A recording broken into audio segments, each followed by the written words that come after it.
great expectation from the process.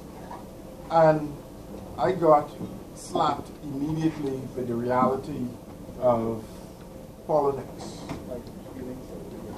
of the decay that's taken place over the years in this country, the lack of focus, the lack of a strategic approach to development, the lack of a surgical approach to where we want this country to go. And in 2004, I was in the Dominican Republic at Summit of the Americas, and I met a man called Vinton Cerf. And you can Google him. See, many of you have your smartphones, you can Google him. But Vinton Cerf was the co-founder of the internet. And he gave me his card, and we were sitting at dinner, and I looked at the card, and it had Chief Internet Evangelist on the card. And I became very curious. Why would a man, well, he was employed with Google, first off, but he called himself Chief Internet Evangelist. And I was very curious about that. And I asked him, well, why do you call yourself an evangelist? And he said, if I wasn't an evangelist, the internet will not be what it is today. And I use that as my lead into what I'm going to talk about, because we're talking about a topic that many people see as esoteric in nature. And ironically, esoteric, the first time I heard that word, I was at Toastmasters, one of the big words. Turns crack. And I remember that from Toastmasters. But Husband school. But national development planning is a topic that's not sexy. Silence. Most people don't see the real benefits in it. It seems to be this very highfalutin topic. But if you look at many of the countries that are doing well, and you look at their path to growth and development, their path to growth and development is underpinned by a national development plan. We've become very comfortable in this country with talking heads. That's what I call them, talking heads. Everyone that has an opinion, everyone that has an idea of what we should be doing, everyone that has the answers to all of our problems. You know what I mean? You go on Facebook, millions of them. You can stay there all day and just look. Everyone has an idea.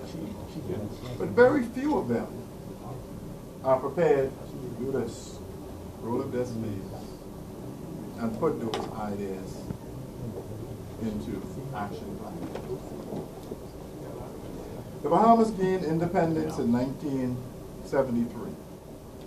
And from 1973 to now, we've not had a plan for where we want to take this. If you were running a business and your business plan was 42 years old, where do you think you would be in that business today?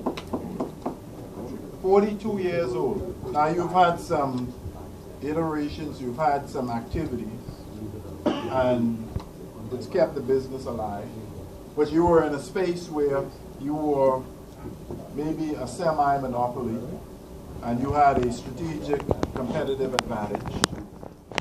In our case, our proximity to the U.S. and some of the early decisions we made, and one of those is to focus on tourism as an economic driver for our country. We did some things extremely well when we emerged out of independence. Most of what we did, there was a model for it. Our social security system, the implementation of national insurance, that was by default something that would have come and had to come. The development of the defense force, the development of our educational system. In 73, we built a modern country. But that's when we stopped building it. We started to focus on infrastructure as the driving force for political survivability. So Hubert Ingrid will come and say, what I'm going to do to demonstrate my success is I'm going to build something for you. Perry Christie will come and say, what I'm going to do as the driving force for me getting reelected is to build something for you. When I was getting into politics, I spoke with Keith Clinton. And Keith Clinton was the individual, after a very horrific experience. I was a young executive at ESSO, and there was a position open, and I wanted that position very bad. And I lobbied everyone. I went to Keith, he was the general manager at the time, and I said, Keith, or Mr. Clinton at the time, there's a position open. I know it's a bit senior, and I haven't put in my time as yet, but I'm very interested in it. I'm a hard worker, I'm a quick learner. Please give me a shot. And he looked at me and he laughed. We talked for a while and I left. And then he called me and he said, if you're interested in that position, demonstrate to me that you have the capacity for it. The staff Christmas party is on Saturday, and I want you to be the MC. This was Tuesday. I was drunk Tuesday, Wednesday, Thursday, Friday. Good one. I must have drank about 6 or 7 bottles of vodka. And because I was so nervous, this would have been the first time I stood in front of an audience of that magnitude to MC something of such significance. And of course, I went there and possibly made a drunken fool out of myself. But on Monday, Keith called me and he said, you did well, but I want you to do something for me. Join Toastmasters Club 16. Some rough fellas there, but I think that's going to do well for you. And I joined Toastmasters. But the central point that I was trying to make here was, when I told Keith that I was considering getting into politics, Keith said to me, don't tell people what you will do for them. Show them where you're going to take them. And that stuck with me. And I got into politics, and I was very disappointed at the approach we take for the management of this country. They were frown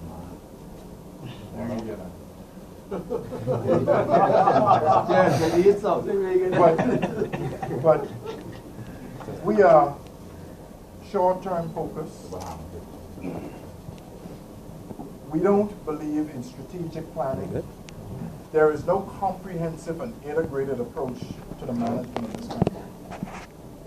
No government can take credit for building a successful country when you look at all of the statistics that are out there today. I brought with me, for show and tell, a document that is the first draft of the State of the Nation report. And this is an effort led by a group of individuals that have this country in their heart and their hearts in this country. A talented young lady by the name of Samantha Rolle, Toastmaster Samantha Rolle. And this will be the first time in our modern history we now have a comprehensive and integrated view of where we stand as a country. One of the reasons why we can continue to get negative results is because we are operating in silos.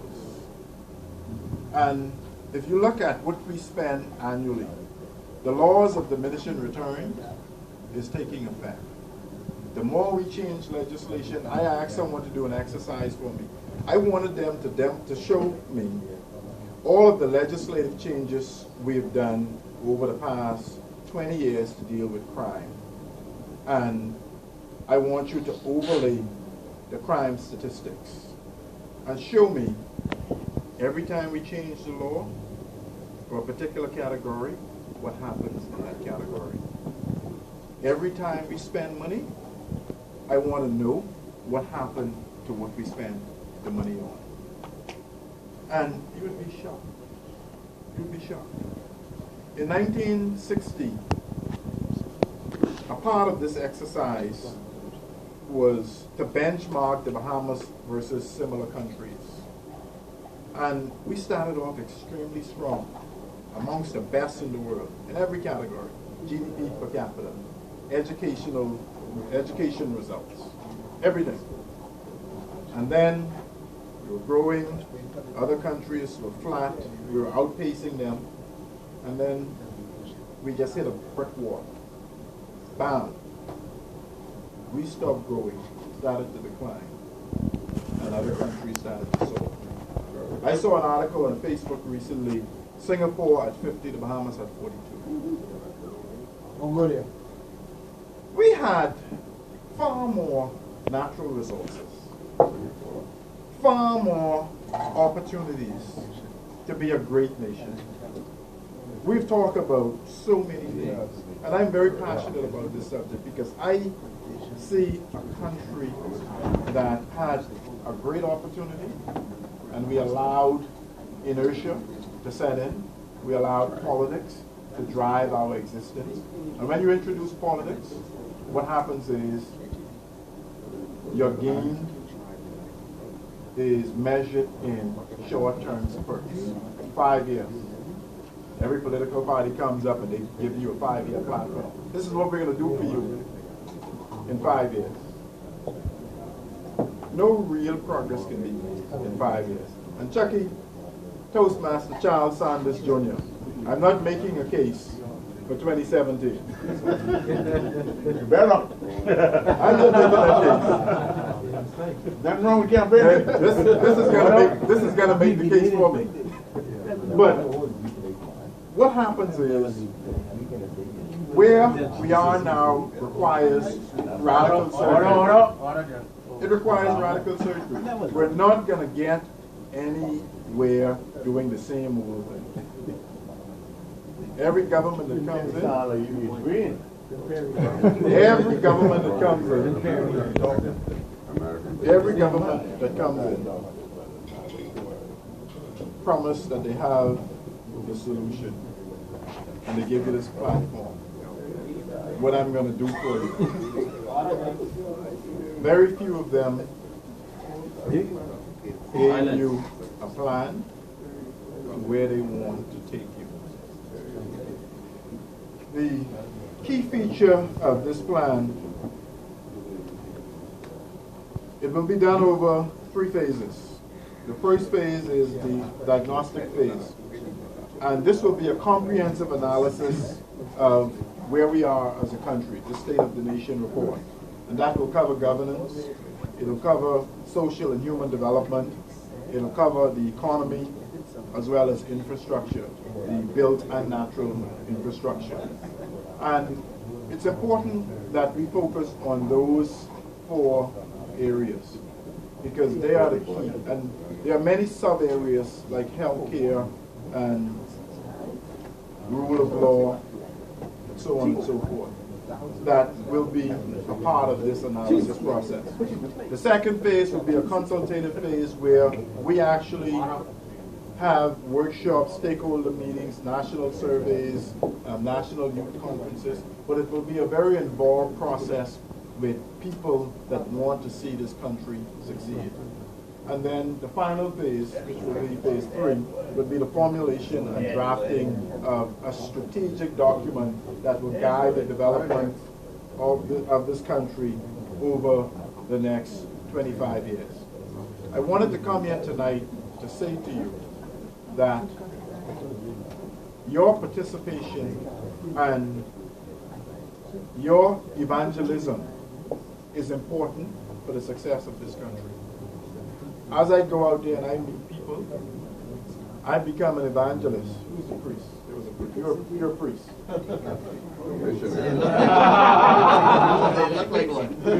But we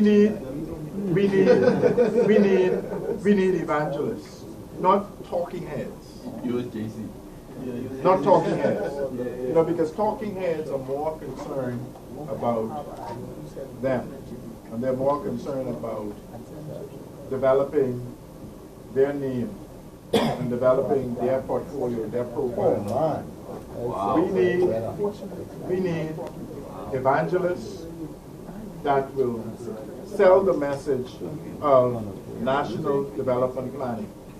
That's the only way. If you're concerned about crime, you're concerned about the education results that we're getting, you're concerned about all of the negative statistics that's become the Bahamas, that's defined us, you have to become evangelists. You have to be involved in this process.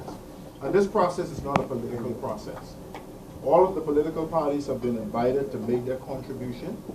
One of the things that I was very concerned about is 2017, Chucky. Yes. If by some stretch of the imagination the government changes in 2017, this will survive any government change. This will survive any government change.